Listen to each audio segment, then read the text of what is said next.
নতুন একটি ভিডিওতে তোমাদের সবাইকে স্বাগত জানাই। আমরা সকলে ভালো আছি, সুস্থ আছি। তবে কি হয়েছে, ঋদ্ধিস এমনিতে ভালো আছে, ওর একটু আধটু ঠান্ডা লেগেছে। ঠান্ডা যে খুব বেশি পরিমাণে লেগেছে এমনটাও নয়, কিন্তু কাশি হচ্ছে। তো সেই কারণে একটু মনটাও খারাপ। যাই হোক, কী করব না করব ভেবেও পাচ্ছি না।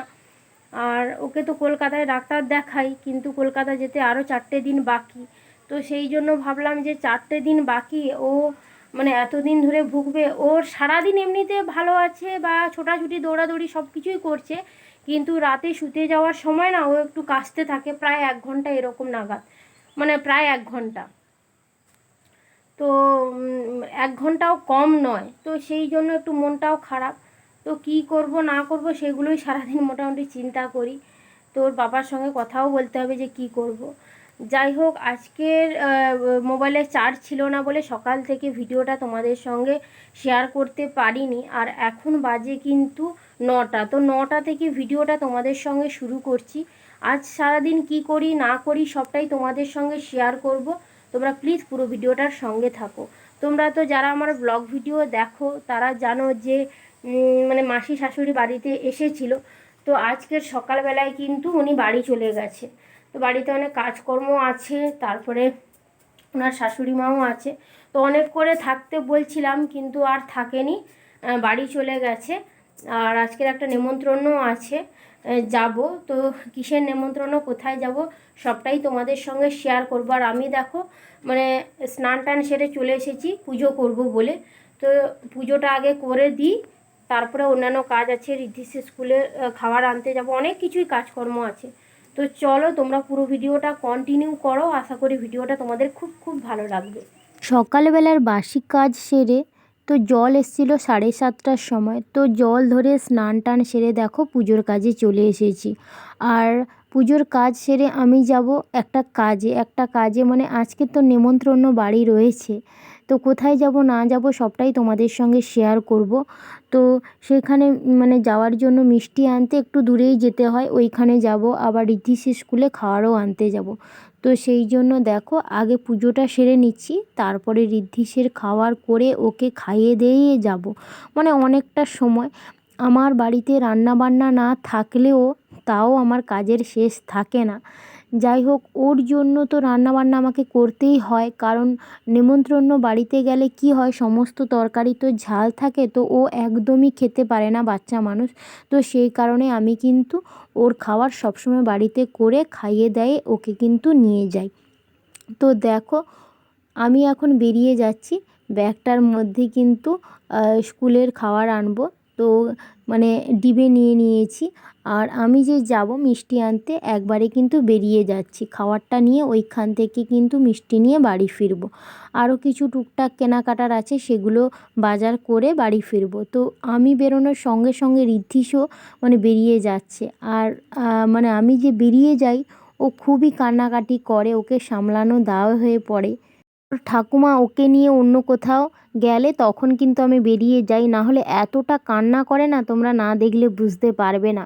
তো যাই হোক, আমি বাজার সেরে ঋদ্ধিসের স্কুলে খাবার এনে এসেছি 10:30 নাগাদ। আর এখন বাজে কিন্তু 11:45। বাড়িতে কিছু কাজকর্ম ছিল, ওই জামা কাপড় ধোয়া এটা সেটা ছিল, তো সেইগুলো করছিলাম। তারপরে দেখো 11:45টার সময় কিন্তু ওর সবজিগুলো কেটে নিচ্ছি। আর ভাত রয়েছে, খালি সবজি তরকারিটা গ্যাসের মধ্যে কিন্তু করে নেব। আর ও এখন ঘুমিয়ে গেছে। এমনিতে সারাদিন ও ভালো থাকে, সুস্থ থাকে, কিন্তু রাতে কি হয় জানো তো, ঘুমিয়ে গেলে কাশিটা না বেড়ে যায়। ওর যে কেন হচ্ছে, হয়তো ঠান্ডা রাতে বেশি হয় বা কিছু একটা। যাই হোক, আমরা কলকাতায় ডাক্তার দেখাতে যাব, সেখানেই সমস্ত কিছুটা জানবো। তো গ্রামে গঞ্জে ডাক্তার অনেক দেখিয়েছি, তাতে কিন্তু ভালো হয়নি। তো সেই কারণে কয়েকটা দিন পর যাব। তো ও এখন ঘুমোচ্ছে রাতে না ঘুম হওয়ার জন্য। তো সেই সুযোগে আমি তরকারিটা করে ও 1টা নাগাদ উঠতে ওকে কিন্তু গাটা এমনি মুছিয়ে খাইয়ে দাইয়ে দিয়েছি। আর আমি এখন দেখো রেডি হয়ে বেরিয়ে পড়েছি, ওকেও রেডি করিয়ে দিয়েছি। শাশুড়ি মাও বেরিয়ে গেছে, আর সবাই মিলে যাচ্ছি আজকের একটা সাধের অনুষ্ঠানে। আমার দাদু শ্বশুর, তো দাদু শ্বশুরের মামার মেয়ের বাড়িতে, মানে অনেকটা দূরের সম্পর্ক, তোমরা হয়তো বুঝতে পারলে না। যাই হোক, আমিও প্রথম প্রথম বিয়ে করে এসে কিন্তু এতগুলো সম্পর্ক বুঝতে পারতাম না, কিন্তু শ্বশুরমশাই এতগুলো সম্পর্ক ধরে রেখেছিল।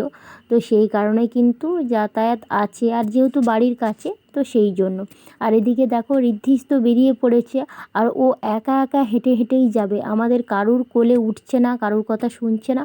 ও একদম পাকা বুড়ো, যেরকম পাকা বুড়োরা যেরকম কথা বলে সেই রকমও। ওর কথাবার্তা যদি তোমরা শোনো তো তোমরাই অবাক হয়ে যাবে। যাই হোক, দেখো ও আগে আগে বেরিয়ে যাচ্ছে।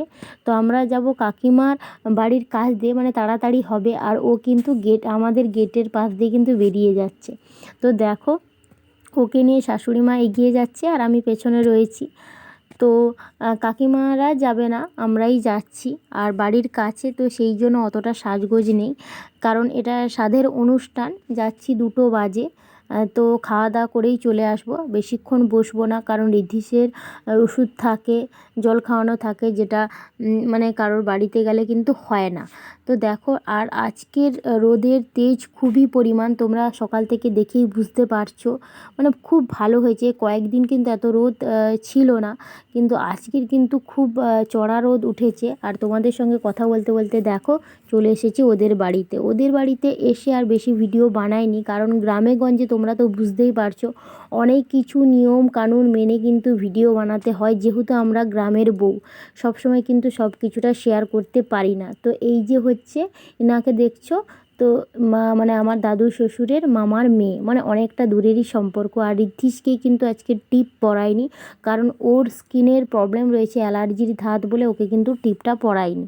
তো তোমরা হয়তো অনেকেই ভাববে যে বাচ্চা মানুষ টিপ পরায়নি। তো তোমাদের সঙ্গে কথা বলতে বলতে দেখো খেতেও বসে পড়েছি। খাওয়া দাওয়া হওয়ার পরে দেখো নিচে চলে এসেছি, ছাদে খাওয়া হয়েছিল। তো এখানে এসে দেখছি যে ওরা সাজাচ্ছে, তো মানে খাবে। তো সম্পর্কে আমার কাকিমা হোক, যাই হোক, যা হোক, আমি এত বুঝি না। তো সেই ঠাকুমার বৌমার স্বাদ হচ্ছে। এই যে দেখো, এই যে বসে রয়েছে খাটের ওপরে, আর ভাই নিচে বসে রয়েছে, তো সাজাচ্ছে। আর আমরা বাড়ি চলে যাব, তাই নিচে দেখা করতে এলাম। তো দেখা করে এই যে বাড়ি চলে যাব। আর ঋদ্ধিসকে নিয়ে শাশুড়ি মা এগিয়েও গেছে। আর তোমাদের সঙ্গে কথা বলতে বলতে দেখো চলে এসছে। আর ঋদ্ধিসকে দেখো, ও কোলে থাকবেই না, মানে দেখে এত হাসি পাচ্ছে, শুধু হেঁটে বাড়ি ওদের বাড়ি যাবে। থেকে এসছি 3:10 হয়ে গেছে, আর গিয়েছিলাম কিন্তু 2টোর সময়। তো গিয়ে একটু বসছিলাম, তারপরে কথাবার্তা বলে কিন্তু খাওয়া দাওয়া করে বাড়ি চলে এসেছি। আর কি করব, এদিকে ঋদ্ধিসের আবার ওষুধ খাওয়ানো থাকে, তো সেই কারণে আমি কিন্তু চলে এসেছি, আর বেশিক্ষণ থাকিনি। আর যেহেতু বাড়ির কাছে, তাই জন্য কিন্তু আর মানে তাড়াহুড়ো করেই চলে এসেছি। আর বাড়িতে এসেছি, আর এত হনুমান এসছে কি বলবো, মানে বাইরে বেরোনোই যাচ্ছে না, কারণ আমি যদি বাইরে বেরিয়ে যাই ঋদ্ধিসও আমার সঙ্গে সঙ্গে বেরিয়ে যাবে। তাই জন্য দেখো গেট বন্ধ করে রেখেছি, আর ও যদি একটু খোলা পায় গেটটা, সঙ্গে সঙ্গে বেরিয়ে যাবে। আর হনুমান কিন্তু মানে খুবই হয় এখানে, কিন্তু কাকে একটা কামড়েও দিয়েছে, তো সেই কারণে সবারই ভয়। যাই হোক, বিকেলের অনেক কাজকর্ম আছে, তো সেগুলো এক এক করে সারতে হবে। আর হনুমানের ভয়ে আজ থেকে অনেক কিছুই কিন্তু তুলে নিয়েছি, তো তোমাদেরকে দেখাচ্ছি। দেখো দেখো এত হনুমান এসছে, আর খেতে যাওয়ার আগে না এই সমস্ত বেগুনগুলো গাছ থেকে কিন্তু তুলে নিয়েছি।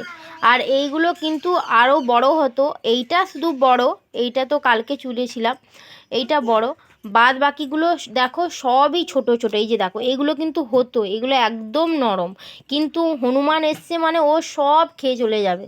এই যে দেখো এগুলোও কিন্তু বড় হতো, এটা হচ্ছে প্রচণ্ড কাঁটা, দেখো পুরো বোখাটায় কাঁটা, আর পাতা গাছ সমস্ত কিছুতেই কাঁটা। আর এইটা দেখো, এইটাতেও কিন্তু কাঁটা রয়েছে, তোমরা মানে বুঝতে পারছো না কি জানি না, এটাতেও কিন্তু কাঁটা রয়েছে। তো এইগুলো কিন্তু সব নরম, এগুলো কিন্তু হতো। এই যে দেখো, কিন্তু এত হনুমান এসছে কোনোটাই থাকবে না বলে শাশুড়ি মা সব তুলে নিয়েছে। যাই হোক, আজকের ভিডিওটা আর বেশি বড় করছি না, এখানেই শেষ করছি। কেমন লাগলো অবশ্যই জানিও, নেক্সট ভিডিওতে তোমাদের সঙ্গে দেখা হবে। সবাই ভালো থাকো, সুস্থ থাকো, আর অবশ্যই আমার চ্যানেলটা সাবস্ক্রাইব করে পাশে থাকো। তো চলো সবাইকে টাটা, দেখা হচ্ছে নেক্সট ভিডিওতে।